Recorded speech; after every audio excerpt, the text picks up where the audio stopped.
All right, guys and girls, this section we're going to talk about knowing and finding your why.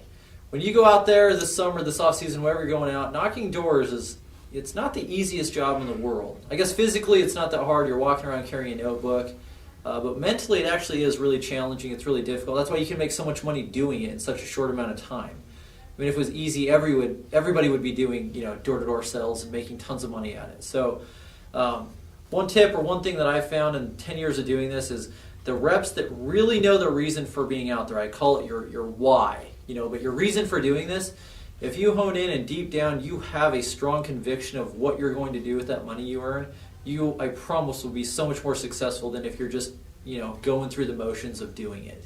I think one of my favorite stories was who's that guy you have on the recording that I listened to? Chris Monday. Chris Monday. He gave a talk a couple years ago, and he was talking about the movie Cinderella Man. And I don't know if any of you guys have seen Cinderella Man, but it's about this boxer, and he's kind of like this washed-up guy. It's during the Depression. His family literally could starve to death if he doesn't just figure out a way to barely get them enough food just to live. His bread and his milk, if you will.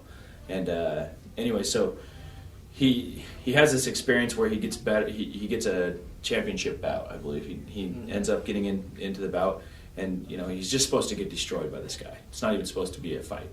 But he goes out and he ends up winning the fight. Probably shouldn't ruin the movie for you, but there's this point where he's about to get knocked out, and they do these scenes where they kind of show his decision not to lose, and it really comes down to his why.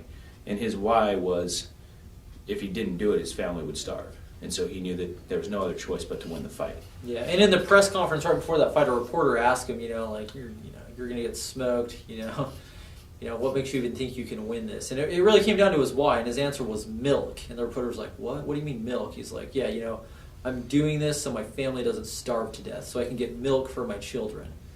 But they're in that moment of either getting knocked out or choosing to win the fight. Like, he was able to go back to his why, and it was such a strong conviction that he was able to go on and win that fight.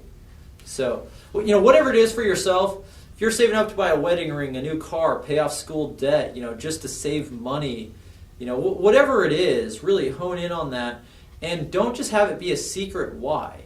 There's a lot of power in public declaration. I would stand up in front of your meeting and tell everyone the reason that you're out there. I would find a mentor and tell them, I'm going to do this many accounts by this time, I'm going to make this money, and this is what I'm going to do with it, and I want you to hold me accountable.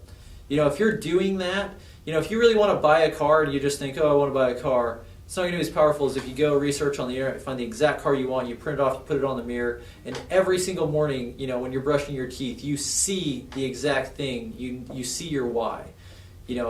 Get very, very, close and real with your why, and find people to hold you accountable to it, and you'll get your why. Yep, I agree. A goal that's not written is just a dream.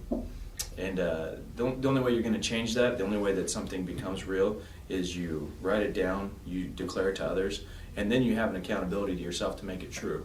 And that's why you do it. Make it happen.